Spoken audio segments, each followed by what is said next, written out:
সুপ্রিয় দর্শক, আপনাদের সবাইকে সাদর আমন্ত্রণ জানিয়ে শুরু করছি বাংলাদেশ টেলিভিশনের প্রতিযোগিতামূলক অনুষ্ঠান জাতীয় টেলিভিশন বিশ্ববিদ্যালয় বিতর্ক প্রতিযোগিতা 2024-এর আজকের এই আসরে। আপনাদের সাথে রয়েছে আমি তমা রশিদ। দর্শক, আমাদের এই আয়োজনে আপনারা স্কুল পর্যায়ে বিতর্ক দেখেছেন, কখনো কলেজ পর্যায়ে বিতর্কও দেখেছেন। চলমান এই প্রক্রিয়ায় আমরা স্নাতক ও স্নাতকোত্তর পর্যায়ে বিতর্কীদের অংশগ্রহণ দেখতে পারবো।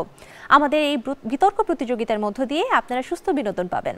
আজ বিতর্ক প্রতিযোগিতার প্রথম রাউন্ড। যুক্তি বহমান ধারায় আপনার মূল্যবোধকে জাগ্রত করার জন্য আজকের বিতর্কের বিষয়বস্তু নির্ধারণ করা হয়েছে। নীতিমালা সহজ এবং শিথিল করার মাধ্যমে বিদেশ ভ্রমণ সহজ করা সম্ভব। যে দুটি স্বনামধন্য শিক্ষা প্রতিষ্ঠান আজ পরস্পর বিতর্কে লিপ্ত হবেন তারা হচ্ছেন পক্ষ দল সৈয়দ আমির আলী হল, রাজশাহী বিশ্ববিদ্যালয়।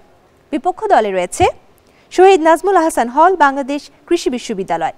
প্রিয় দর্শক, এই পর্যায়ে পক্ষ এবং বিপক্ষ দল থেকে আগত বিতার্কিক এবং তাদেরকে সহযোগিতা করার জন্য অতিরিক্ত বিতার্কিকদের সাথে আমরা পরিচিত হব। পক্ষ দলে রয়েছে আমি মোহাম্মদ আবু হাসানাত আবদুল্লাহ, পড়াশোনা করছি আরবি বিভাগ, মাস্টার্স শিক্ষাবর্ষ, সৈয়দ আমির আলী হল। আমি মোহাম্মদ মাহাদি হাসান নূর, পড়ছি সমাজবিজ্ঞান বিভাগ, স্নাতকোত্তর বর্ষ, আর রাজশাহী বিশ্ববিদ্যালয়, আমির আলী হল। আমি মামুনুজ্জামান স্নিগ্ধ, পড়াশোনা করছি জেনেটিক ইঞ্জিনিয়ারিং অ্যান্ড বায়োটেকনোলজি বিভাগে, চতুর্থ বর্ষে, রাজশাহী বিশ্ববিদ্যালয়। আমি মোহাম্মদ নাদিম হোসেন, পড়াশোনা করছি ইসলামিক স্টাডিজ বিভাগ, চতুর্থ বর্ষ, সৈয়দ আমির আলী হল, রাজশাহী বিশ্ববিদ্যালয়। আমি মোহাম্মদ হাদিউল ইসলাম, পড়াশোনা করছি ইতিহাস বিভাগ, শিক্ষাবর্ষ 18-19, অবস্থান করছি সৈয়দ আমির আলী হল, রাজশাহী বিশ্ববিদ্যালয়। আমি মোহাম্মদ আব্দুল আজিজ, পড়াশোনা করছি রাজশাহী বিশ্ববিদ্যালয়ের ফার্সি ভাষা ও সাহিত্য বিভাগে, চতুর্থ বর্ষ, সৈয়দ আমির আলী হল, রাজশাহী বিশ্ববিদ্যালয়। আমি নাজমুল সাকিব সোয়াদ, পড়াশোনা করছি আইন বিভাগ, প্রথম বর্ষ, সৈয়দ আমির আলী হল, রাজশাহী বিশ্ববিদ্যালয়। দর্শক, এই পর্যায়ে পরিচিত হব বিপক্ষ দলের সাথে। বিপক্ষ দলে রয়েছে আমি মোহাম্মদ মাশফুল হাসান, বাংলাদেশ কৃষি বিশ্ববিদ্যালয়, ভেটেরিনারি অনুষদ, চতুর্থ বর্ষ। আমি মোহাম্মদ গোলাম সাকলেন আনাস, বাংলাদেশ কৃষি বিশ্ববিদ্যালয়, তৃতীয় বর্ষ, মৎস্যবিজ্ঞান অনুষদে পড়াশোনা করছি। আমি কৃষিবিদ রাইয়ান আব্দুর রহিম, আমি বর্তমানে জেনেটিক্স অ্যান্ড প্ল্যান্ট ব্রিডিং ডিপার্টমেন্টে মাস্টার্সে অধ্যয়নরত আছি বাংলাদেশ কৃষি বিশ্ববিদ্যালয়ে। আমি শহীদ নাজমুল হাসান হলের ছাত্র। আমি হাসিবুল হাসান শান্ত, বর্তমানে পড়াশোনা করছি বাংলাদেশ কৃষি বিশ্ববিদ্যালয়ে, প্রথম বর্ষে। আমার বিভাগ হচ্ছে কৃষি প্রকৌশল ও প্রযুক্তি অনুষদ। আমি বর্তমানে অবস্থান করছি শহীদ নাজমুল হাসান হলে। আমি চৌধুরী রেজওয়ান রিফাত, তৃতীয় বর্ষ, কৃষি প্রকৌশল প্রযুক্তি অনুষদ, বাংলাদেশ কৃষি বিশ্ববিদ্যালয়, শহীদ নাজমুল হাসান হল। আমি মোহাম্মদ নুরনবী হক চয়ন, পড়াশোনা করছি কৃষি অনুষদে, দ্বিতীয় বর্ষ, বাংলাদেশ কৃষি বিশ্ববিদ্যালয়, শহীদ নাজমুল হাসান হল। আমি মোহাম্মদ ফজল করিম সিয়াম, বাংলাদেশ কৃষি বিশ্ববিদ্যালয়ের কৃষি প্রকৌশল ও প্রযুক্তি অনুষদের প্রথম বর্ষে অধ্যয়নরত আছি। প্রিয় দর্শক, এ পর্যায়ে আপনাদের জন্য এবং আমাদের পক্ষ বিপক্ষ দলের জন্য আমাদের আজকের বিতর্কে নিয়মকানুন জানিয়ে দিচ্ছি। পক্ষ এবং বিপক্ষ দল উভয় দল গঠনমূলক পর্ব এবং যুক্তিখণ্ডন পর্বের জন্য সর্বমিনিট 17 মিনিট সময় পাবেন। এই 17 মিনিট সময়ের মধ্যে কতটুকু আপনারা গঠনমূলক পর্বের জন্য আর কতটুকু যুক্তিখণ্ডন পর্বের জন্য ব্যবহার করবেন সেটা আপনারাই নির্ধারণ করবেন। আমাদের এই বিতর্ক প্রতিযোগিতায় আপনারা চাইলে যুক্তিখণ্ডন পর্বের সময় একজন অতিরিক্ত বিতার্কিককে সুযোগ প্রদান করতে পারেন। আপনাদেরকে চূড়ান্ত সময় 30 সেকেন্ড পূর্বে সতর্কতা সংকেত এবং পরবর্তীতে চূড়ান্ত সংকেত প্রদান করা হবে। দর্শক, এই পর্যায়ে আমরা পরিচিত হব আমাদের আজকের বিতর্ক প্রতিযোগিতার বিজ্ঞ বিচারক মণ্ডলীর সাথে। আমাদের সাথে রয়েছেন আজকে জনাব সালমা আক্তার মিশন, অধ্যাপক, সমাজবিজ্ঞান বিভাগ, ঢাকা বিশ্ববিদ্যালয়।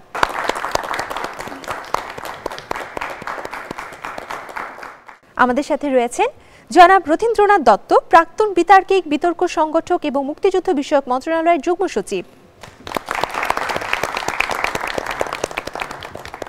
এই পর্যায়ে আমাদের সাথে যুক্ত হবেন জনাব মুসাব্বিরুল ইসলাম, 2009 ও 2011 সালে অনুষ্ঠিত 19তম এবং 20তম জাতীয় টেলিভিশন বিতর্ক প্রতিযোগিতায় চ্যাম্পিয়ন দলের সদস্য এবং 20তম বিতর্ক প্রতিযোগিতায় 12 পর্বের শ্রেষ্ঠ বক্তা। তাছাড়া পেশাগতভাবে তিনি সরকারের সিনিয়র সহকারী সচিব। বিজ্ঞ বিচারক বৃন্দ একজন বিতার্কিককে তার উপস্থাপনা, উচ্চারণ, ভাষার ব্যবহার, তথ্য ও তথ্য পরিবেশনা, যুক্তি প্রয়োগ ও খণ্ডন এবং তাদের প্রতি বিচারকদের প্রশ্নের সদুত্তরের উপর ভিত্তি করে নম্বর প্রদান করবেন। দর্শক মণ্ডলী, এখন আমরা পরিচিত হব আমাদের আজকের এই বিতর্ক প্রতিযোগিতার সম্মানিত সভাপতির সাথে, যিনি অনুষ্ঠানটি পরিচালনা করবেন এবং বিতার্কিকদের উদ্দেশ্যে মূল্যায়ন বক্তব্য প্রদান করবেন। সভাপতির আসন গ্রহণ করার জন্য অনুরোধ করছি জনাব মোহাম্মদ মুখলিসুর রহমান সরকার, অতিরিক্ত সচিব, স্বরাষ্ট্র মন্ত্রণালয়।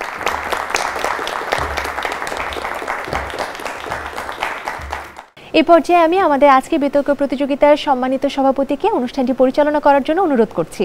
আমাদের আজকের বিতর্কের বিষয় নীতিমালা সহজ এবং শিথিল করার মাধ্যমে বিদেশ ভ্রমণ সহজ করা সম্ভব। আমি এই পর্যায়ে পক্ষ দলের প্রথম বক্তা অর্থাৎ সৈয়দ আমির আলী হল রাজশাহী বিশ্ববিদ্যালয়ের প্রথম বক্তা আবুল হাসানাত আবদুল্লাহকে অনুরোধ করছি তার বক্তব্য উপস্থাপনের জন্য। তার জন্য সময় 4 মিনিট।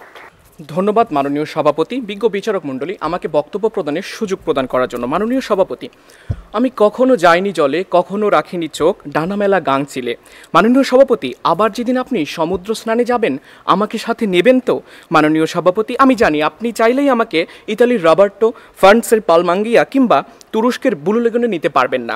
পৃথিবীর যাতায়াত ব্যবস্থার খুবই আমূল পরিবর্তন হয়েছে। মাননীয় সভাপতি, পদ্ধতি ডিজিটালাইজেশন সহ উন্নত সব ব্যবস্থা থাকা সত্ত্বেও এই পৃথিবীতে ইবনে বতুতা কিংবা মার্কোপোলোর মতো ব্যক্তিত্ব আর হয়ে ওঠে না। মাননীয় সভাপতি, ঠিক একইভাবে আপনি যদি 102টি দেশ ভ্রমণ করা মালিয়া ফাইরুজ হতে চান, তবে ভিসাহীন 40টি দেশের বাইরে কোনো দেশ ভ্রমণে গেলে আপনাকে পোহাতে হবে একগাদা জটিলতা কিংবা 17 ঘন্টা আটকে থাকতে হতে পারে কোপা ভার্দের ইমিগ্রেশনে। মাননীয় সভাপতি, কারণটা কি? কারণটি আজকে হচ্ছে দক্ষ, কূটনৈতিক, সহজ ও শিথিল নীতিমালাটি না থাকা। ঠিক সেই জায়গায় দাঁড়িয়ে আজকে পক্ষ দল বিতর্ক উপস্থাপন করে নীতিমালা সহজ ও শিথিল করার মাধ্যমেই বিদেশ ভ্রমণ সহজ করা সম্ভব। মাননীয় সভাপতি, শুরুতেই আজকের বিতর্কের গুরুত্বপূর্ণ প্রপঞ্চগুলির সংজ্ঞায়ন এবং এর চরিত্রায়ন ব্যাখ্যার দাবি রাখে তা উল্লেখ করছি। শুরুতেই প্রথমত নীতিমালা হচ্ছে সুনির্দিষ্ট কোনো লক্ষ্য পূরণের উদ্দেশ্যে বিচার বিবেচনা এবং দায়িত্ব ও কর্তব্য অর্থাৎ নৈতিক মানদণ্ডের উপর ভিত্তি করে তৈরি নিয়ম নীতি ও প্রক্রিয়াগুলির সমাহার। মাননীয় সভাপতি, নীতিমালা সহজ বলতে বোঝাচ্ছি নীতিমালার অস্পষ্টতা দূরীকরণ এবং এই যে নীতিমালাগুলি রয়েছে তার যুগোপযোগী বাস্তবায়নকে আমরা বোঝাচ্ছি। মাননীয় সভাপতি, এবং জনগণ, প্রতিষ্ঠান এবং সংস্থাগুলোর কাছে তার যথাযথ উপস্থাপন এবং বোধগম্যভাবে উপস্থাপন করা। মাননীয় সভাপতি, যা আপনাকে এবং আমাকে সচেতন করে তোলে। মাননীয় সভাপতি, দেখেন আজকের পুরো বিতর্ক জুড়ে যে নীতিমালাগুলো নিয়ে কথাটি হতে পারে তা হচ্ছে ভিসা নীতিমালা, সীমান্ত যাতায়াত নীতিমালা, আবাসিক অবস্থান নীতিমালা, গতাচার সহজ নীতি, বহুপাক্ষিক বিভিন্ন চুক্তি সহ বাংলাদেশের রাষ্ট্রীয় নাগরিক অধিকার নীতি নিয়ে আমরা কথা বলবো। মাননীয় সভাপতি, এখন প্রশ্নটি হতে পারে এই নাগরিক সহজ নীতিটি কে বাস্তবায়ন করবে? মাননীয় সভাপতি, তা করতে পারে সরকারি প্রতিষ্ঠান, তা করতে পারে বেসরকারি প্রতিষ্ঠানগুলো। মাননীয় সভাপতি, ঠিক এই পর্যায়ে আসি, নীতিমালা শিথিল করা বলতে আসলে আমরা কি বোঝাচ্ছি? মাননীয় সভাপতি, 2 বা ততোধিক রাষ্ট্রগুলোর পারস্পরিক কূটনৈতিক দক্ষতা এবং সমঝোতার মাধ্যমে স্বার্থ রক্ষার যে বিষয়টিকে সামনে রেখে নীতিমালাগুলোর পরিবর্তন, নমনীয়তা এবং বাধাপ্রাপ্তি দূর করাটাকেই শিথিলকরণ বোঝাচ্ছি। মাননীয় সভাপতি, এ পর্যায়ে বিদেশ ভ্রমণ বলতে আসলে আমরা কি বুঝি? মাননীয় সভাপতি, পর্যটন, পেশাগত খাত, শিক্ষাগত উদ্দেশ্য, স্বাস্থ্যগত কারণ কিংবা গবেষণা ইত্যাদি বিষয়গুলো নিয়ে যখন কেউ বৈধভাবে এক দেশ হতে অন্য দেশে যাতায়াত করে তাকেই মাননীয় সভাপতি আমরা বিদেশ ভ্রমণ বোঝাচ্ছি। মাননীয় সভাপতি, বিদেশ ভ্রমণ সহজ বলতে বোঝাচ্ছি যা আসলে আজকে পক্ষ এবং বিপক্ষ দল দুই দলেরই একটি মূল উদ্দেশ্যকে নির্দেশ করে। মাননীয় সভাপতি, ঠিক সেই জায়গায় আজকে আমরা বিদেশ ভ্রমণের উদ্দেশ্য বলতে বা বিদেশ ভ্রমণ সহজ বলতে যে জটিলতাগুলির মুখোমুখি হয় বিদেশ ভ্রমণে গেলে, সেই জটিলতাগুলো তা হচ্ছে মাননীয় সভাপতি পাসপোর্ট জটিলতা, আজকে ভিসা সংক্রান্ত জটিলতা, যাতায়াত ও মুদ্রা বিনিময় জটিলতা, ইমিগ্রেশন জটিলতা, নিরাপত্তা জনিত জটিলতা সহ ইত্যাদি বিষয়ের টেকসই এবং যুগোপযোগী সমাধান করা। মাননীয় সমাধান করা এবং সমাধানের দিকে অগ্রসর হওয়াটাকেই আমরা আসলে এই যাতায়াত সহজের বিষয়টাকে বোঝাচ্ছি। মাননীয় সভাপতি, আজকের বিতর্কের মাধ্যমের এই প্রত্যয়টি দ্বারা মাননীয় সভাপতি বোঝাচ্ছি এটি একমাত্র নয়, এটি হচ্ছে প্রধান কারণ। মাননীয় সভাপতি, প্রধান কারণ ঠিক এই কারণে ভ্রমণ একটি বহুমাত্রিক বিষয়। আজকে যখন নীতিমালা সহজ ও শিথিল কাজটি আমরা করতে যাচ্ছি, ঠিক সেই সময়ে এটি প্রত্যক্ষ এবং পরোক্ষ উপাদানের সাথে একীভূত হয়, যার কারণে এটিকে আমরা প্রধান হিসেবে দেখাচ্ছি আজকের বিতর্কে। মাননীয় সভাপতি, আজকের বিতর্ক যে বিদেশ ভ্রমণের যে জায়গাগুলো রয়েছে মাননীয় সভাপতি, তা হচ্ছে পর্যটন, পেশাগত এবং শিক্ষাগত উদ্দেশ্যের জায়গাগুলোই আমরা বর্ণনা করছি। মাননীয় সভাপতি, দেখেন নতুন নতুন ভ্রমণ পিপাসু মন তৈরি করে বাংলাদেশের উদীয়মান পর্যটন, চিকিৎসা এবং রেমিটেন্স শিল্পকে বিকশিত করে ভীষণ 41কে বাস্তবায়ন করে। 3, একমাত্র নীতিমালা সহজ এবং শিথিল করার মাধ্যমেই টেকসইভাবে দক্ষ কূটনৈতিক সম্পর্ক স্থাপন করে অভিন্ন ভ্রমণ নীতির দিকে অর্থাৎ আমাদেরকে নিয়ে যায় মানুষ যা বর্তমানে জরুরি। জি, ধন্যবাদ মাননীয় সভাপতি, ধন্যবাদ সবাইকে। এই পর্যায়ে বিপক্ষ দলের প্রথম বক্তা অর্থাৎ শহীদ নাজমুল হাসান হল বাংলাদেশ কৃষি বিশ্ববিদ্যালয়, তার প্রথম বক্তা জনাব মাসরুল হাসান, সময় 4 মিনিট। মাননীয় সভাপতি, আপনাকে অসংখ্য ধন্যবাদ আজকে বিতর্কের সুযোগ প্রদানের জন্য। মাননীয় সভাপতি, ইমিগ্রেশনে পাসপোর্ট জমা দেওয়ার সাথে সাথেই ওরা চিৎকার শুরু করলো, গ্রিন পাসপোর্ট বলে ওরা চেঁচামেচি করলো, আমাদেরকে আলাদা একটি লাইনে দাঁড় করানো হলো এবং আমাদেরকে প্রায় 2 ঘন্টা যাবৎ সেখানে দাঁড়িয়ে থাকতে হয়েছিল এরপর অন্যান্য দেশের লোকজন চলে গেলেও আমাদেরকে সেখানে অপেক্ষা করতে হয়েছিল। মাননীয় সভাপতি এই তিক্ত অভিজ্ঞতাটি তুলে ধরেছেন বিবিসি বাংলায় জিনাত কবির সূচনা নামক একজন ব্যক্তি। তিনি বাংলাদেশ থেকে সিঙ্গাপুর যাওয়ার সময় এই ধরনের হেনস্থা বা এই ধরনের তিক্ত অভিজ্ঞতার শিকার হয়েছিলেন।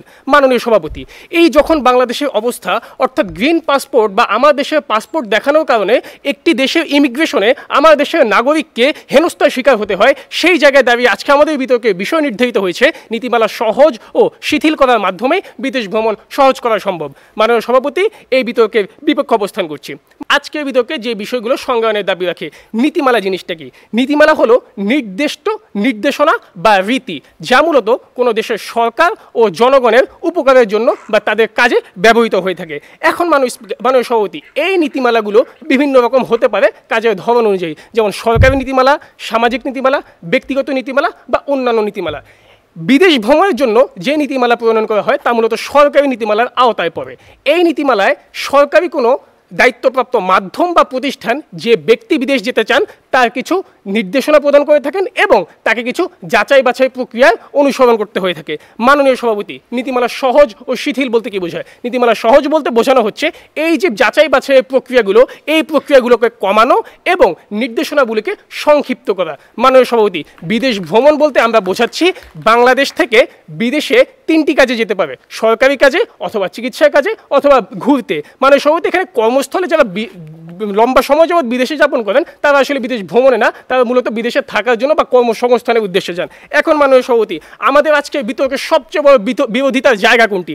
আজকে আমাদের বিতর্কের সবচেয়ে বড় বিরোধিতার জায়গাটি হচ্ছে বিষয় ই প্রত্যয় নিয়ে। অর্থাৎ পক্ষধর আপনাকে বলে যাচ্ছে শুধুমাত্র বা নীতিমালা সহজ ও শিথিল করার মাধ্যমে তারা বিদেশ ভ্রমণকে সহজ করবেন। আমরা বলছি যে আপনি এই একটি জিনিস দিয়ে সহজ করতে পারবেন না। বাংলা ব্যাকরণ অনুযায়ী ই প্রত্যয় দ্বারা বোঝানো হয় এক এবং একমাত্র কারণ, অর্থাৎ শুধুমাত্র এই নীতিমালা সহজ এবং শিথিল করার মাধ্যমে বিদেশ ভ্রমণকে সহজ করা সম্ভব নয়। তাহলে বিদেশ ভ্রমণ যে কঠিন তার পেছনে আরও কয়েকটি কারণ রয়েছে। সে কারণগুলো কি? প্রথম কারণ মাননীয় সভাপতি, বৈশ্বিক এই পাসপোর্টের যুগে বর্তমানে আমাদের দেশের পাসপোর্টটি যথাযথভাবে শক্তিশালী নয়। দ্বিতীয়ত আমরা যে জিনিসটি দেখিয়ে যাব যে বাংলাদেশের বর্তমান যারা হচ্ছে যে বিদেশ যাচ্ছেন বা বিদেশ ভ্রমণে যাচ্ছেন তাদের বৈদেশিক মুদ্রা ব্যবহার বা বৈদেশিক মুদ্রা বিনিময়ের যে প্রক্রিয়া, সেই প্রক্রিয়ায় এখন পর্যন্ত জটিলতা রয়েছে। 3 নম্বর বিষয়টি হচ্ছে মাননীয় সভাপতি যে আজকে বিদেশের অনেক রাষ্ট্রে বাংলাদেশি মানুষের সম্পর্কে এখন পর্যন্ত কিছু নিচু বা ভুলভাবে বাংলাদেশের মানুষের সম্পর্কে কিছু নিচু ধারণা বা নিচু মানসিকতা রয়েছে। এই 3টি কারণই মূলত বিদেশ ভ্রমণ জটিল করার জন্য দায়ী। এবার মাননীয় সভাপতি, আমাদের যুক্তিগুলো পূর্ণাঙ্গ ব্যাখ্যায় যায়। প্রথমত মাননীয় সভাপতি, বিবিসি বাংলা 2024 সালে 23শে ফেব্রুয়ারি প্রকাশিত এক প্রতিবেদনে বলা হয়েছে হেনলি অ্যান্ড পার্টনারশিপ একটা পাসপোর্ট সূচকে বাংলাদেশের পাসপোর্ট শেষের দিক থেকে অর্থাৎ তলানির দিক থেকে 8ম। এই যে মাননীয় সভাপতি, বাংলাদেশের পাসপোর্ট যখন তলানির দিক থেকে 8ম তখন বাংলাদেশের পাসপোর্ট ব্যবহার করে অগ্রিম ভিসা ব্যবহার ছাড়াই আপনি 42টি দেশ ভ্রমণ করতে পারবেন, যেখানে মালদ্বীপের মতো একটি দেশ 92টি দেশে অগ্রিম ভিসা ছাড়াই তারা যাতায়াত করতে পারে। এই 42টি দেশের মধ্যে একটি উন্নত দেশের নামও নেই মাননীয় সভাপতি। সেই জায়গায় দাঁড়িয়ে প্রতিপক্ষ দলের কাছে আমার প্রশ্ন, যখন আপনার পাসপোর্টে এইরকম একটি সমস্যা রয়েছে বা এইরকম আপনার পাসপোর্ট দুর্বলতা রয়েছে, তখন কিভাবে আপনি শুধুমাত্র নীতিমালা সহজ করেই মানুষকে বিদেশ সহজ করবেন, দেখিয়ে দিয়ে যাবেন। দ্বিতীয়ত মাননীয় সভাপতি, বর্তমানে বৈশ্বিক মন্দার যুগে বাংলাদেশ সরকারের অর্থনীতির মূল ফোকাস বা মূল লক্ষ্যটি বা মূল প্রাধান্যটি হচ্ছে দেশের প্রয়োজনীয় যেই পণ্যগুলো রয়েছে সেই পণ্যগুলোর দিকে আমদানিতে বেশি লক্ষ্য রাখা। সেই জায়গা থেকে বিদেশে যে বৈদেশিক মুদ্রা বিনিময়ে যারা বিদেশ যাবেন সেই জায়গায় দৃষ্টিপাতটি কম, যার কারণে যখন কেউ বিদেশ ভ্রমণে যায় তখন তাকে বেশি মূল্যে বৈদেশিক মুদ্রা বিনিময় করতে হচ্ছে বা এই জায়গায় কিছু জটিলতায় পড়তে হচ্ছে। যেহেতু বিশ্বের বিভিন্ন দেশ বাংলাদেশ সম্পর্কে এখনো ভুল ধারণা রাখে, তাই এই জিনিসটিও এখন পর্যন্ত কঠিন রয়েছে। ধন্যবাদ মাননীয় সভাপতি, ধন্যবাদ উপস্থিত সকলকে। পক্ষদলের দ্বিতীয় বক্তা অর্থাৎ সৈয়দ আমির আলী হল রাজশাহী বিশ্ববিদ্যালয় দলের দ্বিতীয় বক্তা মোহাম্মদ মাহদি হাসান নূর। মাহদি হাসান নূরের জন্য বরাদ্দকৃত সময় 5 মিনিট। ধন্যবাদ মাননীয় সভাপতি আমাকে বক্তব্য প্রদানের সুযোগ করে দেওয়ার জন্য। মাননীয় সভাপতি, আমি আমার প্রতিপক্ষ দলের বন্ধুর বক্তব্য খুব সুন্দর করে শুনছিলাম, কিন্তু আমার কাছে তর্কের খাতিরে কিছুক্ষণের জন্য মনে করি যে তিনি সঠিক কথাই বলেছেন, কিন্তু পরক্ষণে আমার মনে হলো আসলে তার বক্তব্যের টেকসই কোনো ধারাই ছিল না। কেন মাননীয় সভাপতি? কারণ তিনি পাসপোর্ট কেন্দ্রিক জটিলতার কথা বললেও, পাসপোর্টের নিম্নমানের কথা বললেও কিভাবে সমাধানটা খুব দ্রুততার সাথে সমাধান করা যাবে এবং কিভাবে তাদের এই চুক্তি বা এই যে বাণিজ্যিক তৎপরতা বাড়ানোর ক্ষেত্রে কিভাবে খুব দ্রুততম সময়ের মধ্যে আমরা এটার অর্জন করতে পারবো সেই বিষয়টি তিনি বলেননি। তিনি ভিসা সংক্রান্ত সমস্যার বিষয়টা তিনি বলেননি মাননীয় সভাপতি। তিনি বললেন না অভিবাসন কেন্দ্রে যে বিষয়গুলো তিনি হালকা করে দেখে গেলেন, কিন্তু অভিবাসন কেন্দ্রের যে সমস্যাগুলোতে আমাদের নীতিগত সমস্যাটা রয়েছে বা তাদের নীতিগত সমস্যাটা রয়েছে তার কোনো সুন্দর সমাধান নাই। এবং যাতায়াত ভাড়া যে বিষয়টা তিনি উল্লেখ করলেন, তাছাড়াও কিন্তু যাতায়াত ভাড়া ছাড়া অন্যান্য বিষয়গুলো যেগুলো ছিল সেগুলো তাদের বক্তব্যের মধ্যে ছিল না। মাননীয় সভাপতি, এবার পারস্পরিকভাবে অভিন্ন নীতিমালার মাধ্যমে আমরা কিভাবে তাদের সাথে অন্যান্য দেশের সাথে একপাক্ষিক, বহুপাক্ষিক বা দ্বিপাক্ষিক চুক্তি করতে পারি বা এই নীতিমালাতে এক হতে পারি সেই বিষয়টি তিনি বলেননি। এবার মাননীয় সভাপতি তার এই ধোঁয়াশাপূর্ণ বক্তব্যের পক্ষ থেকে আমরা আপনাদের কি দেখাই? আমরা দেখাই যে কিভাবে প্রাতিষ্ঠানিক বাস্তবায়নের সূচনাটি হবে, যেখানে নীতিমালা সহজ ও শিথিলের মাধ্যমটি অন্যতম গুরুত্বপূর্ণ। এরপরে রয়েছে নতুন নতুন ভ্রমণ পিপাসু মন সৃষ্টি করার জন্য আপনাকে এই নীতিমালাটাকেই সহজ এবং শিথিল করতে হবে। এর পাশাপাশি যে বিষয়টা নিয়ে আমরা কথা বলছি মাননীয় সভাপতি, যে পারস্পরিক অভিন্ন নীতিমালার মাধ্যমে আমরা আস্তে আস্তে দক্ষ কূটনৈতিক সম্পর্কের দিকে এগিয়ে যাব এবং সেই সম্পর্কে আমাদেরকে অভিন্ন ভ্রমণ নীতিমালা যেমন হচ্ছে সেনজেন চুক্তি বা অন্যান্য জিসিসি 6টি দেশ রয়েছে সেদিকে চলে যাবো মাননীয় সভাপতি। আমরা যদি আমাদের সুদূর অতীতের দিকে তাকাই, যুগে যুগে কালে কালে এই দেশে, এই মহাদেশে বেরিয়ে গেছেন ইবনে বতুতা, ফাহিয়েনের মতন পর্যটকেরা, কিন্তু বর্তমানে আমার দেশের কথা চিন্তা করে মাননীয় সভাপতি কিছু কিছু জায়গায় নীতিগত দুর্বলতা বা অস্পষ্টতা থাকার কারণে আমরা এই জিনিসটাকে সমাধান করতে পারছি না। মাননীয় সভাপতি, আমাদের যে ভিসা নীতিমালা সহজের বিষয়টা আমরা বলছি, তার মাধ্যমে আপনি কি কি সুবিধা পেতে পারেন? আপনি সুবিধা পেতে পারেন ভিসা মুক্ত ভ্রমণ, বিনা শুল্কে ভিসা, ই ভিসা লাভ এবং ভিসার মেয়াদ বৃদ্ধি। যেমন ইউরোপিয়ান সেনজেনের 28টি দেশে অভিন্ন ভিসা নীতি রয়েছে। এই টেকসই দক্ষ কূটনৈতিক নীতিমালার ফলে রাষ্ট্রের মধ্যে দ্বিপাক্ষিক এবং বহুপাক্ষিক চুক্তি করতে পারি, তাহলে আমাদের দেশের মানুষের বিদেশ ভ্রমণকে সহজ হবে। যেমন আমাদের পার্শ্ববর্তী দেশ ইন্ডিয়ার সাথে নেপালের সম্পর্ক রয়েছে, তারপরে রয়েছে অস্ট্রেলিয়ার সাথে নিউজিল্যান্ডের এবং আমেরিকার সাথে যুক্তরাজ্যের অভিন্ন ভিসা নীতি বিদ্যমান রয়েছে। এর ফলে কিন্তু সেই সব দেশগুলোর মানুষজন বিদেশ ভ্রমণ করতে পারে। মাননীয় সভাপতি, আমরা কিন্তু দেখতে পেলাম যে বিপক্ষ দলের বন্ধু বলে গেলেন যে বাংলাদেশ বর্তমানে অর্থনৈতিকভাবে খুবই দুর্বল অবস্থায় রয়েছে বা একটু নাজুক অবস্থায় রয়েছে, এই জন্য আমরা এই দিকে নজর দিচ্ছি না। কিন্তু আমাদের অর্থনীতিকে ধরে রেখেছে কিন্তু আমাদের সেই শ্রমজীবী ভাইয়েরা যারা বিদেশ থেকে রেমিটেন্সকে পাঠায়। এই রেমিটেন্সকে যদি আমরা সহজ নীতিমালার মাধ্যমে নিয়ে আসতে পারতাম, তাহলে কিন্তু আমার দেশের রিজার্ভ এখন আরও একটু বেড়ে যেত। কিন্তু সেই জায়গাতে কিছু কিছু হুন্ডি চক্রের দশত্বে আমরা কিন্তু মাননীয় স্পিকার এই রেমিটেন্সগুলো থেকে পিছিয়ে যাচ্ছি। মাননীয় সভাপতি, আমরা পর্যটকদেরকে বিভিন্ন সুবিধা দেওয়ার কথা চিন্তা করি, তাদের তথ্য, নিরাপত্তা এবং অন্যান্য বিষয়, কিন্তু আমরা যদি এই নীতিমালাগুলোকে সহজ সাবলীল করতে পারি, তাহলে অন্যান্য দেশে আমাদের প্রতিপক্ষ বন্ধু যেমন বলে গেলেন যে তাকে বিসি বাংলার একটি খবরে তাকে বসে থাকতে হচ্ছে, এই বসে থাকার বিষয়টা বসে থাকতে হতো না। মাননীয় সভাপতি, এই যে অপার সম্ভাবনার বাংলাদেশ, এই বাংলাদেশে রয়েছে কিছু কিছু সমস্যা, সেই সমস্যাগুলো খুব দ্রুততার সহিত সমাধানের জন্য আপনাকে করতে হবে কিছু নীতিমালার সমাধান। এই জন্য নীতিমালা সহজ ও শিথিল করতে হবে, যা ভ্রমণকে করতে পারে সবার কাছে সহজ, আনতে পারে গতি, ভাঙতে পারে দীর্ঘদিনের দুঃখের অনুভূতি। ধন্যবাদ মাননীয় সভাপতি। বক্তব্য রাখার জন্য আহ্বান জানাচ্ছি বিপক্ষ দল অর্থাৎ শহীদ নাজমুল হাসান হল, বাংলাদেশ কৃষি বিশ্ববিদ্যালয়, এই দলের দ্বিতীয় বক্তা গোলাম সাকলায়েন আনাসের জন্য সময় বরাদ্দ 5 মিনিট। ধন্যবাদ মাননীয় সভাপতি আমাকে সুযোগ প্রদান করার জন্য। মাননীয় সভাপতি, আমরা আজকে যে বিতর্কে অবস্থান করছি, সেখানে আমাদের প্রতিপক্ষ দল বলে গেলেন একটা পারস্পরিক অভিন্ন নীতিমালা। মাননীয় সভাপতি, নীতিমালা কিন্তু সবার এক, কিন্তু সমস্যাটা হচ্ছে আমার দৃষ্টিভঙ্গির। সেই অন্য দেশটা আমার বাংলাদেশিদের প্রতি কী ধরনের দৃষ্টিভঙ্গি দিচ্ছে সেটার উপরেই কিন্তু আমার ভ্রমণটা সহজ হচ্ছে কিনা, আমার ভ্রমণটা স্বস্তিদায়ক হচ্ছে কিনা সেটা নির্ভর করছে। সুতরাং আমরা যদি তাদের দৃষ্টিভঙ্গি চেঞ্জ করতে না পারি, আমরা যদি তাদের দৃষ্টিভঙ্গি পরিবর্তন করতে না পারি, তাহলে কিন্তু আমাদের অভিন্ন নীতিমালা করেও কোনো লাভ হবে না। মাননীয় সভাপতি, আমরা এবার চলে আসি আমাদের যে মূল বক্তব্যে। মাননীয় সভাপতি, আমি আমার দলের দ্বিতীয় বক্তা হিসেবে বিভিন্ন তথ্য এবং উপাত্ত দিয়ে এটাই বিশ্লেষণ করে যাব যে নীতিমালা সহজ এবং শিথিল করার মাধ্যমেই ভ্রমণটা সহজ করা সম্ভব হচ্ছে না, বরং এখানে আরও বিভিন্ন বিষয় আছে। সেই বিষয়গুলো আমাদের 3টি প্রধান যুক্তি, সেই যুক্তিগুলো আমার দলের প্রথম বক্তা বলে গিয়েছেন। মাননীয় সভাপতি, প্রথমেই একটা ভ্রমণকে যখন আপনি সহজ করবেন, তখন সবচেয়ে যে বড় বিষয়টি কাজ করে সেটা হলো আপনি আপনার ভ্রমণকৃত দেশ থেকে কেমন আচরণ পাচ্ছেন। আপনি যদি সেখানে একটা ভালো আচরণ পান, আপনি বারবার সেই ভ্রমণ করতে উৎসাহিত হবেন। কিন্তু আপনি ওখানে যদি নিগৃহের শিকার হন, আপনি ওখানে যদি একটা খারাপ মনোভাবের শিকার হন, তখন কিন্তু আপনি সেই ভ্রমণ করতে উৎসাহিত হবেন না মাননীয় সভাপতি। এখন এই যে অন্যান্য দেশ আমার প্রতি কীরকম আচরণ করছে সেটা নির্ভর করছে আসলে কিসের উপরে? সেটা নির্ভর করছে আমার পাসপোর্টের শক্তিমত্তার উপরে। অর্থাৎ যে দেশের পাসপোর্টের শক্তিমত্তা যত বেশি, সেই দেশের সাথে তারা তত নমনীয় আচরণ করে মাননীয় সভাপতি। সাবেক কূটনীতিক হুমায়ুন কবিরের মতে, আমাদের সাবেক কূটনীতিক হুমায়ুন কবিরের মতে, বাংলাদেশের অর্থনৈতিকভাবে অনেকটা অগ্রগতি সাধন করলেও মানব উন্নয়ন সূচক সহ বিভিন্ন বিষয়ে আমরা এখনও অনেক পিছিয়ে আছি। সুতরাং আমরা এই যে পিছিয়ে আছি, এই পিছিয়ে থাকাটা আমাদের পাসপোর্টের মূল্যায়নও একটা বড় ভূমিকা রাখছে। মাননীয় সভাপতি, আরও একটা বিষয় আপনি লক্ষ্য করবেন যে বাংলাদেশের ভঙ্গুরতা সূচকে বাংলাদেশের অবস্থান 111তম। এই ভঙ্গুরতা সূচকও কিন্তু পাসপোর্টের যে সম্মান সেটা অবনমনে একটা গুরুত্বপূর্ণ ভূমিকা পালন করছে। মাননীয় সভাপতি, আরেকটা বিষয় লক্ষ্য করবেন, তারা যে বলে গেলেন অভিন্ন ভিসা নীতি তখনই সম্ভব হবে যখন একটা দেশের সামগ্রিক বিষয়গুলো পারস্পরিকভাবে মিলিত হবে। যখন আমরা দেখতেছি যে ইউরোপের মতো রাষ্ট্রগুলোতে পাসপোর্টের কোনো কিন্তু জাল করা সম্ভব হচ্ছে না মাননীয় সভাপতি, কিন্তু আমরা দেখতেছি বাংলাদেশের মতো একটা দেশে যখন পাসপোর্টের জালকরণের জন্য একটা বিশাল বড় চক্র কাজ করছে, তখন কিন্তু আমরা তাদের সাথে তাল মিলাতে পারবো না মাননীয় সভাপতি। আমাদেরকে চিন্তা করতে হবে আমাদের মতো একটা উন্নয়নশীল দেশের সাথেই মাননীয় সভাপতি, এবং কোনোভাবেই একটা উন্নত রাষ্ট্রের সাথে আমাদের তুলনা করলে চলবে না মাননীয় সভাপতি। একটা দেশের পাসপোর্টধারীরা মূলত তাদের নিজ দেশকেই প্রতিনিধিত্ব করেন, কিন্তু সেটি যদি জাল থাকে, সেই পাসপোর্ট করতে যদি জাল থাকে, তাহলে ভিসা দেওয়ার ক্ষেত্রে অন্য দেশ আস্থাহীনতা তৈরি হবে, এটাই স্বাভাবিক মাননীয় সভাপতি। সুতরাং বাংলাদেশে যে নীতিমালা যদি আপনারা আরও সহজ করেন এবং শিথিল করেন, সেক্ষেত্রে এই যে পাসপোর্ট জালকারি যে চক্রটা, সেই চক্রটার কলেরও আরও বৃদ্ধি পাবে এবং আমাদের পাসপোর্টের মান আরও তলানিতে থাকবে। ফলে এটার ভুক্তভোগী হবে আমাদের ভ্রমণকারীরা, যার ফলে ভ্রমণ কমে যাবে।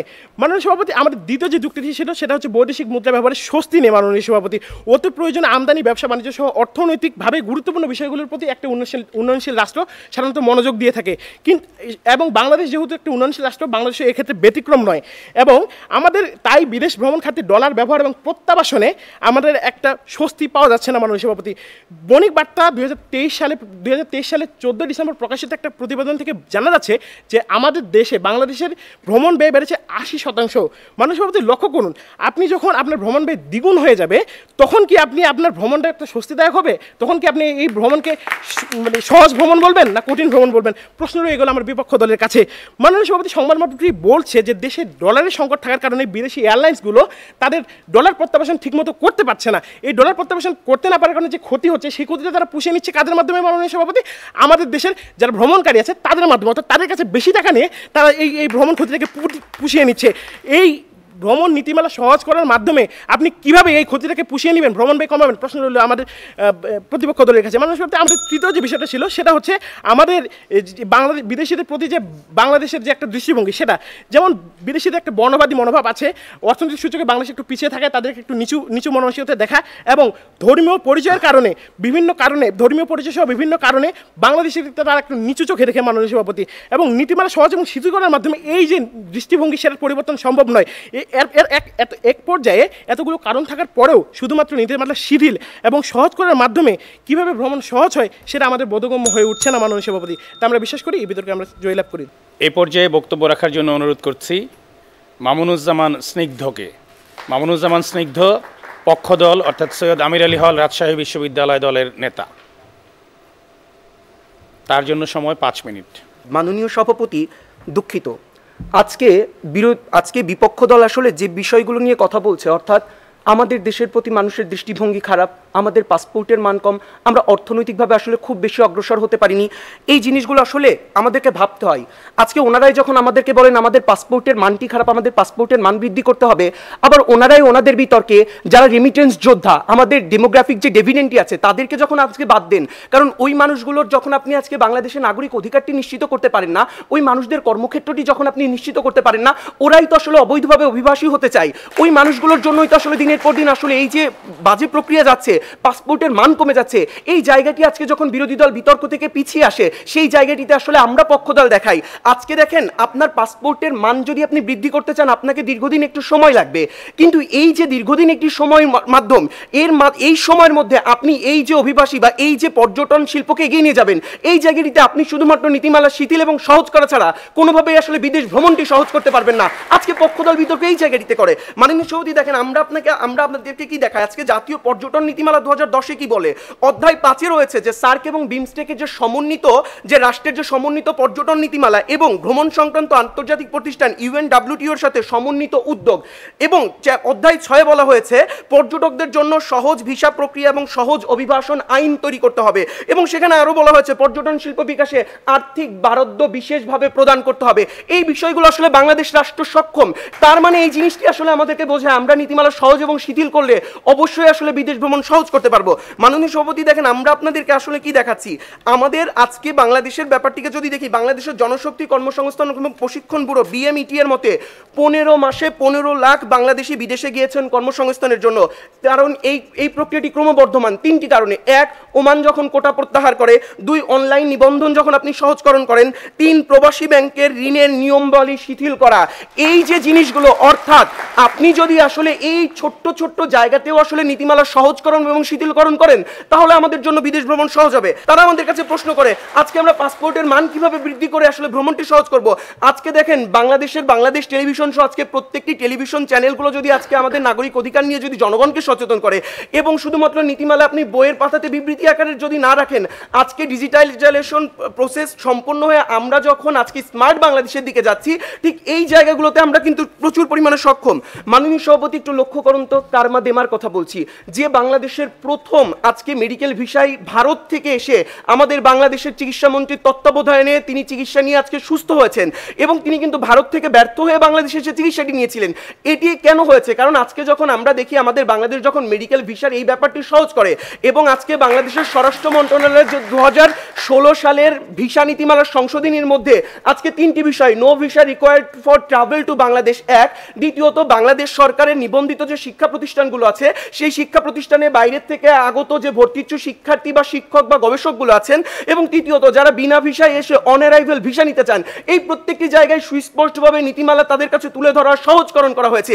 আপনি যদি এখন থেকে নীতিমালা সহজ এবং শিথিলকরণ না করেন, তাহলে কোনোভাবে আমরা এই বিদেশ ভ্রমণকে সহজ করে আমাদের পর্যটন শিল্পকে এগিয়ে নিতে পারবো না। মাননীয় সভাপতি, অর্থাৎ আমরা আসলে কি বোঝাতে চাচ্ছি? মাননীয় সভাপতি দেখেন, আজকে বাংলাদেশ যেভাবে আসলে উন্নয়নের দিকে এগোচ্ছে, এই জায়গাটিতে আমাদের খুবই সাম্প্রতিক আমাদের বর্তমান পররাষ্ট্রমন্ত্রী তিনি আজকে যখন OIC সম্মেলনে যে মিশরের পররাষ্ট্রমন্ত্রীর সাথে আজকে ওয়ান অ্যারাইভাল ভিসা সম্পর্কে আজকে একটি কথা বলেন, এবং তিনি যখন তাকে নীতিমালা আজকে শিথিল করার ব্যাপারে আশ্বাস দেন, তখনই আমরা আসলে বুঝি, আমরা এটি বিশ্বাস করি মাননীয় সভাপতি, আমাদের বাংলাদেশে অনেক জটিলতা রয়েছে, কিন্তু তারপরে আমরা যদি আজকে এই ভিসা নীতিমালা সহজ এবং শিথিল করি, আমরা খুব সহজেই বিদেশ ভ্রমণ সুন্দর করতে পারবো। ধন্যবাদ মাননীয় সভাপতি, ধন্যবাদ বিজয় চন্দ্র, ধন্যবাদ সকলকে।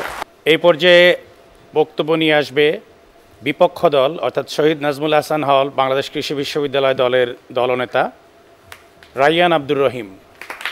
রায়্যান আব্দুর রহিম বক্তব্য রাখবে 5 মিনিট। ধন্যবাদ মাননীয় সভাপতি। মাননীয় সভাপতি, শুরুতে আমরা মালিহা ফাইরুজকে নিয়ে কথা বলি। আমাদের পক্ষ দল যেই যার উদাহরণ দিয়ে গিয়েছে যে অনেকগুলো দেশ ঘুরেছে, তার সমস্যাটা কোথায় ছিল? তার কি কাগজ কলমের যেই নীতিমালাগুলো আছে সেগুলো পূরণের সমস্যা ছিল, নাকি সে পূরণ করতে পারেনি দেখে তাকে আলাদা করা হয়েছিল? এরকম কোনো কিছুই না মাননীয় সভাপতি। কেপ ভার্দের মতো একটা দেশ তাকে ইমিগ্রেশন লাইন থেকে বের করে নিয়ে হোল্ডিং সেলে 17 ঘন্টা রাখে। কেন? তার সবুজ পাসপোর্টটা দেখে। শুধুমাত্র তাদের দৃষ্টিভঙ্গির কারণে তাকে এরকম ভোগান্তি পার হতে হচ্ছে। এখানে নীতিমালা সহজের মাধ্যমে আপনি কোন সমস্যাটা সমাধান করবেন যে কেপ ভার্দের ইমিগ্রেশন অফিসার আপনার এই দৃষ্টিভঙ্গিটাকে চেঞ্জ করবে? এটা আজকে পক্ষ দলের কাছে প্রশ্ন, তারা উত্তর দিতে পারেনি। দ্বিতীয়ত মাননীয় সভাপতি, তারা বিতর্কের শুরু থেকে আপনাকে একটা ভুল ধারণা দিয়ে আসতে চাচ্ছে সহজ করা মানে স্পষ্ট করা। স্পষ্ট করা কখনো সহজ করা না। তাহলে আজকের প্রস্তাবটি হতো যে নীতিমালার প্রচারকে স্পষ্ট করবে, কিন্তু স্পষ্টকরণ আজকের বিতর্কের বিষয় না। আমরা সহজ নিয়ে কথা বলছি, এবং তারা তাদের তৃতীয় বক্তায় এসে যে বলছে যে ওমানের মতো জায়গায় যে এখানে সহজ করার প্রস্তাবনা দেয়া হচ্ছে। আপনি লক্ষ্য করেন সহজ করার এই নীতিমালার যেই ব্যবস্থাটা, এটা একটা দূরদর্শিতার অভাব বলে আমরা মনে করি। দূরদর্শিতার অভাব কিভাবে?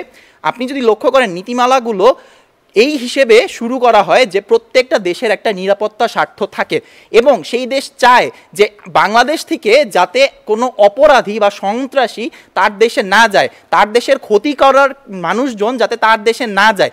এই রকম একটা আস্থা যখন একটা দেশ আরেকটা দেশের উপর রাখতে পারে, শুধুমাত্র তখনই তাদের ভ্রমণকারীদের প্রতি একটা ভালো দৃষ্টিভঙ্গি দেখানো হয়, অথবা আমরা যদি না রাখি সেই ক্ষেত্রে যেটা করা হয় এবং হচ্ছে, যার জন্য আমরা আজকে সমস্যাগুলো সম্মুখীন হচ্ছি, যে সে সবাইকেই সন্দেহের চোখে দেখে।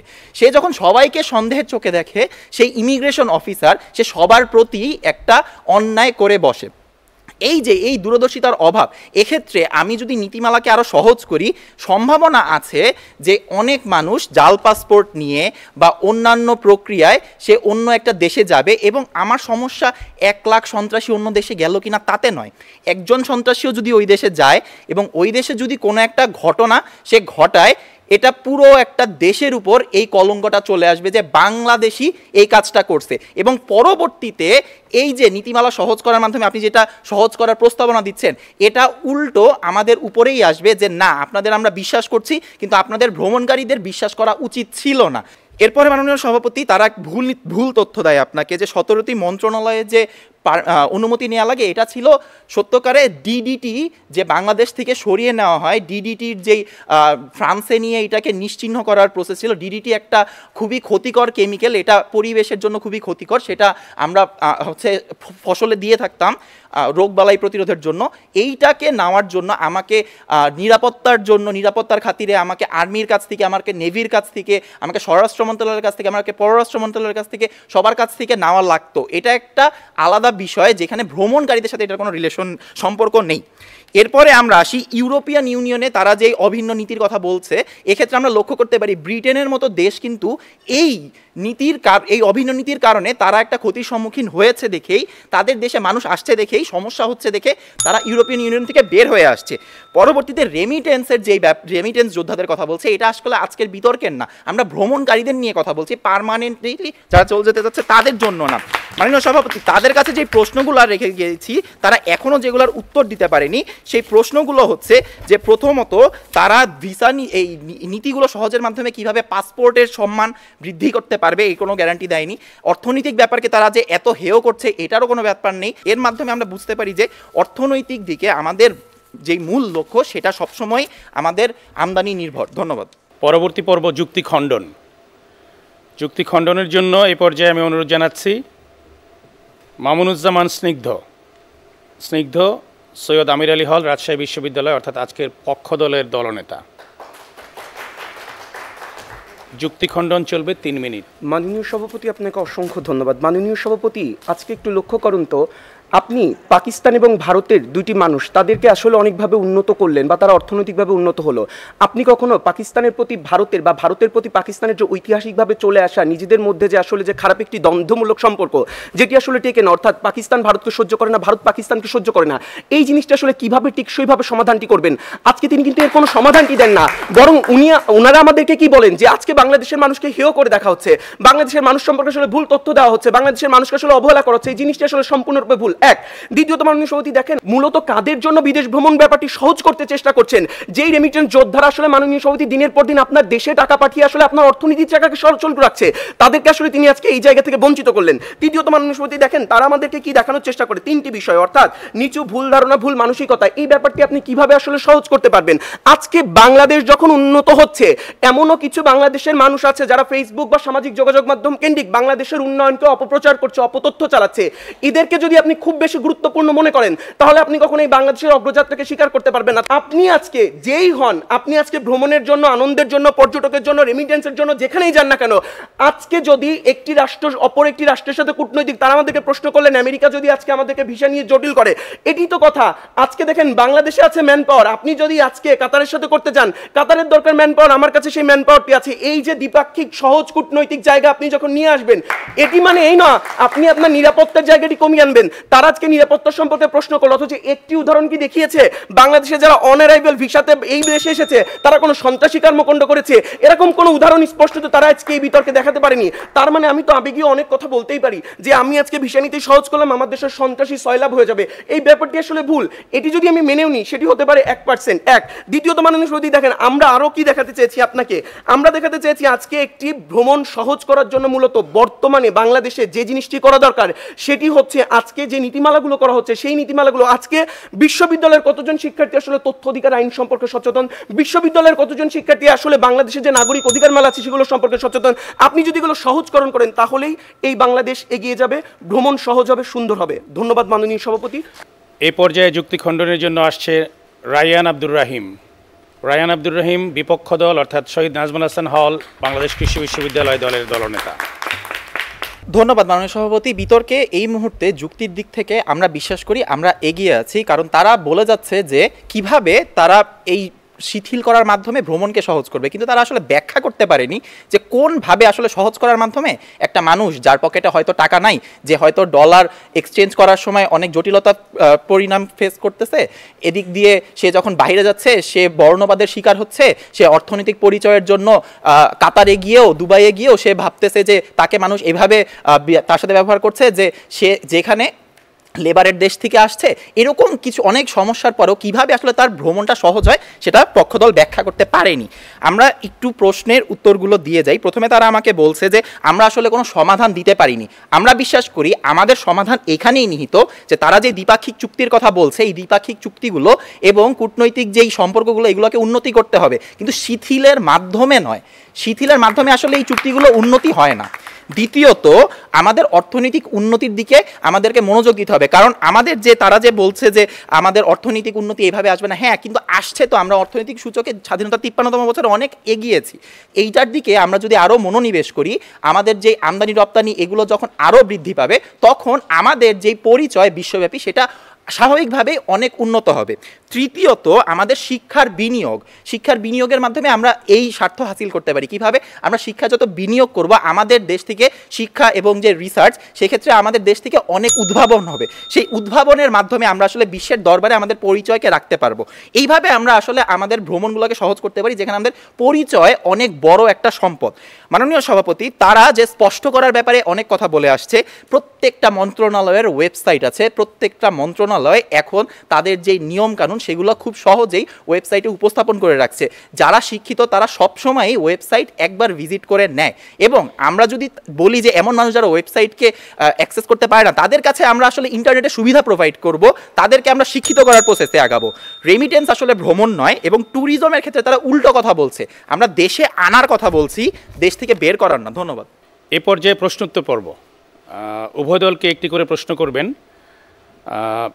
জনাব সালমা আক্তার মিশন, অধ্যাপক সমাজবিজ্ঞান বিভাগ, ঢাকা বিশ্ববিদ্যালয়। আমার প্রথম প্রশ্ন হচ্ছে পক্ষদলের কাছে। আপনারা বলেছেন যে দ্বিপাক্ষিক ও বহুমাত্রিক নীতিমালা ব্যবহারের কথা। সেক্ষেত্রে আমার কথা হচ্ছে যে বাংলাদেশ কিভাবে এ ধরনের একটি বহুপাক্ষিক এবং দ্বিপাক্ষিক নীতিমালায় সফল আলোচনায় যেতে পারে, এবং সেক্ষেত্রে প্রধান বাধাগুলো কী? ধন্যবাদ ম্যাম প্রশ্ন করার জন্য। ম্যাম প্রথমত হচ্ছে বাংলাদেশ যদি দ্বিপাক্ষিক বা বহুপাক্ষিক চুক্তিতে যায়, তাহলে প্রথমত কোনো একটি রাষ্ট্র যখন দ্বিপাক্ষিক বা বহুপাক্ষিক চুক্তিতে আসলে সমঝোতার দিকে আসতে চায়, প্রথমত একটি রাষ্ট্রকে আসলে প্রমাণ করতে হয় তার কাছে আসলে কি কি বিষয় ইম্পর্টেন্ট আছে বা গুরুত্বপূর্ণ।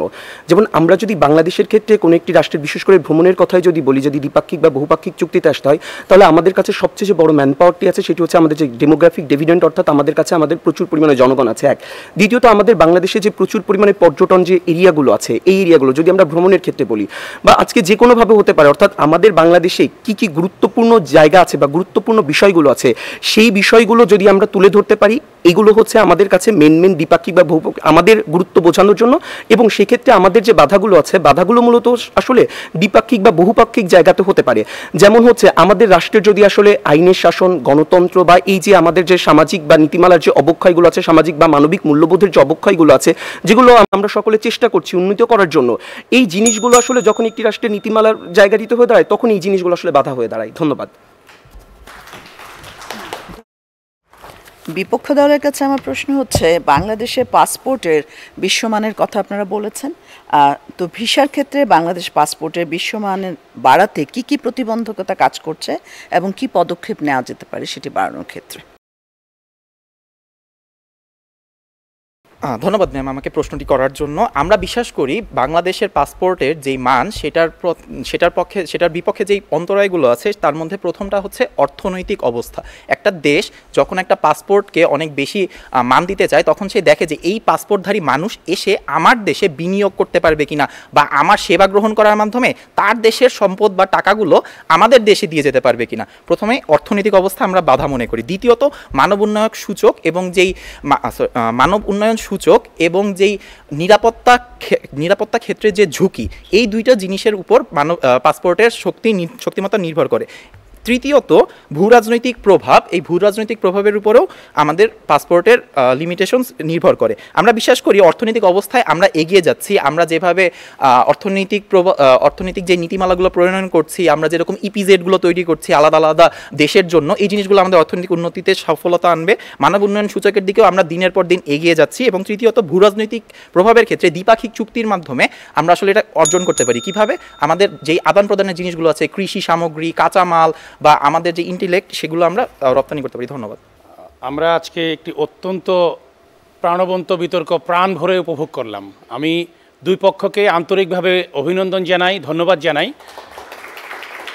তাদের উভয় পক্ষের বক্তাদের যে বডি ল্যাঙ্গুয়েজ, তাদের যে নিবেদন, সিরিয়াসনেস, মুগ্ধ হওয়ার মতো।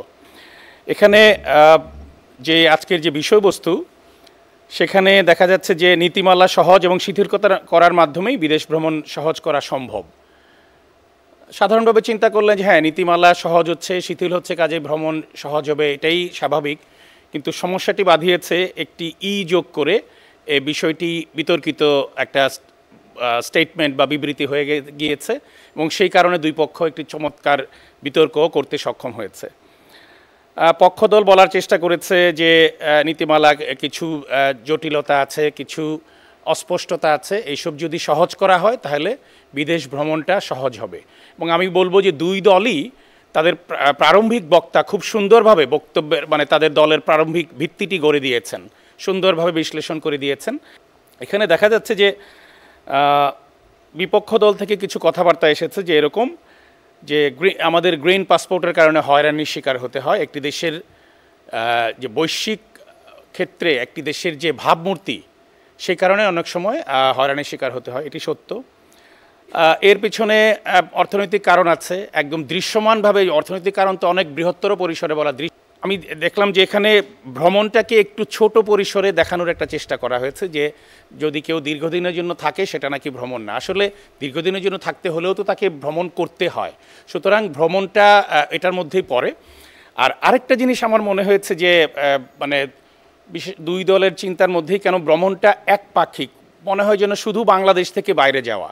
আমরা তো ফরেন ডাইরেক্ট ইনভেস্টমেন্ট বা বিদেশি বিনিয়োগ প্রত্যাশা করছি।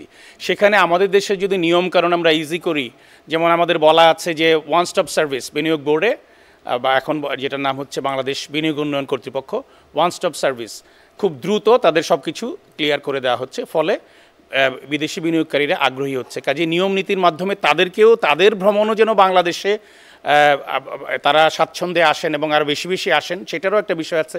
নিরাপত্তার কথা এসেছে, খুবই যৌক্তিক কথা। তারা যদি আমাদের দেশকে নিরাপদ না মনে করেন তাহলে তারা আসতে চাইবেন না। তবে আসার কথা, আমাদের পর্যটন পুলিশ আছে, শুধুমাত্র পর্যটন ক্ষেত্রে নিরাপত্তা বিধানের জন্য বিশেষায়িত পুলিশ তাদেরকে করা হয়েছে। সরকার, তার মানে সরকারের আন্তরিকতা আছে, এ ব্যাপারে কোনো সন্দেহ নাই। যেমন আমরা বিদেশি বিনিয়োগ আকৃষ্ট করার জন্য, বিদেশিদের আগমন আরও সহজ করার জন্য আমরা ইজ অফ ডুইং বিজনেস, কোনো কাজ করা কত সহজে করা যায়, এই চেষ্টাগুলি আমাদের মধ্যে কিন্তু আছে। হ্যাঁ, আসলে ভালোর তো কোনো শেষ নাই, ভালো আর চেষ্টা চলতে থাকবে। আমি মনে করি যে আমাদের যে বিদেশ ভ্রমণ সহজ না হওয়ার অন্যতম কারণ হচ্ছে আমাদের অনেকেরই ইংরেজি ভাষাটা যথেষ্ট পরিমাণে জানে না। আমাদের যারা বিদেশে ভ্রমণ করে একটা বিরাট অংশ আমাদের শ্রমিক ভাইয়েরা, তো তারা ইংরেজি না জানার কারণে অনেক সময় সেখানে যথাযথ আচরণটি করতে পারেন না, যথাযথ উত্তরটি দিতে পারেন না। মালয়েশিয়ার সাবেক প্রধানমন্ত্রী, যিনি মালয়েশিয়াকে একদম পরিবর্তন করে দিয়েছেন, ডক্টর মাহাথির মোহাম্মদ, তার একটা কথা আছে যে English is no longer a language, it's a technology. ইংরেজিটা শুধুমাত্রই একটা ভাষা না, একটা না, কারণ সারা বিশ্বে ইংরেজি চলে, সে কারণে ইংরেজি শেখাটাও একটা গুরুত্বপূর্ণ বিষয়। তো এরকম অনেক বিষয় আছে যে সহজ করার জন্য।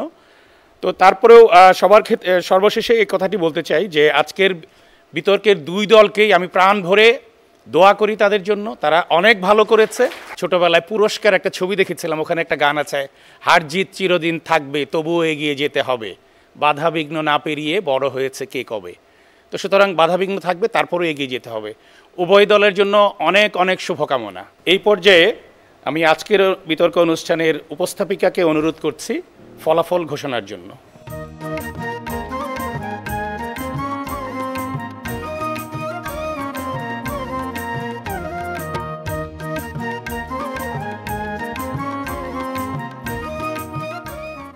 সুপ্রিয় দর্শক, আমরা চলে এসেছি আমাদের আজকের বিতর্ক প্রতিযোগিতার সবথেকে গুরুত্বপূর্ণ ও কাঙ্ক্ষিত মুহূর্তে, আমাদের আজকের প্রতিযোগিতার ফলাফল ঘোষণার সময়।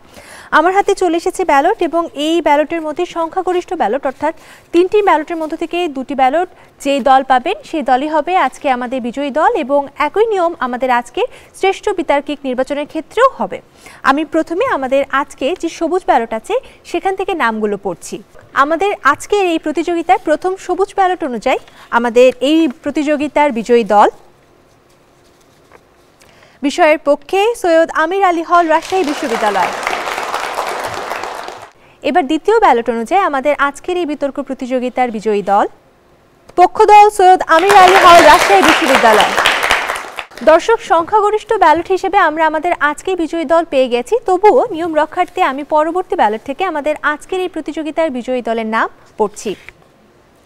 তৃতীয় ব্যালট অনুযায়ী আমাদের আজকের এই বিতর্ক প্রতিযোগিতার বিজয়ী দল পক্ষ দল সৈয়দ আমির আলী হল রাজশাহী বিশ্ববিদ্যালয়। অভিনন্দন। প্রিয় দর্শক, এই পর্যায়ে আমরা আমাদের আজকের এই প্রতিযোগিতার শ্রেষ্ঠ বিতার্কিকের নাম ঘোষণা করব। তার জন্য প্রথম ব্যালট থেকে আমি নাম পড়ছি। প্রথম ব্যালট অনুযায়ী আমাদের আজকের এই বিতর্ক প্রতিযোগিতার শ্রেষ্ঠ বিতার্কিক পক্ষ দলে তৃতীয় বিতার্কিক মামুনুজ্জামান স্নিগ্ধ। প্রিয় দর্শক, দ্বিতীয় ব্যালট অনুযায়ী আমাদের আজকের এই বিতর্ক প্রতিযোগিতার শ্রেষ্ঠ বিতার্কিক পক্ষ দলে তৃতীয় বিতার্কিক মামুনুজ্জামান স্নিগ্ধ। প্রিয় দর্শক, আমরা আমাদের আজকের এই অনুষ্ঠানের শ্রেষ্ঠ বিতার্কিকের নাম পেয়ে গেছি, তারপরও নিয়ম রক্ষার্থে আমি তৃতীয় ব্যালটটি পড়ছি। তৃতীয় ব্যালট অনুযায়ী আমাদের আজকের এই বিতর্ক প্রতিযোগিতার শ্রেষ্ঠ বিতার্কিক পক্ষ দলে তৃতীয় বিতার্কিক মামুনুজ্জামান স্নিগ্ধ। অভিনন্দন। প্রিয় দর্শক, এই ছিল আমাদের আজকের আয়োজন। আবারও দেখা হবে আগামী পর্বে। সে পর্যন্ত ভালো থাকুন, সুস্থ থাকুন, বাংলাদেশ টেলিভিশনের সাথেই থাকুন।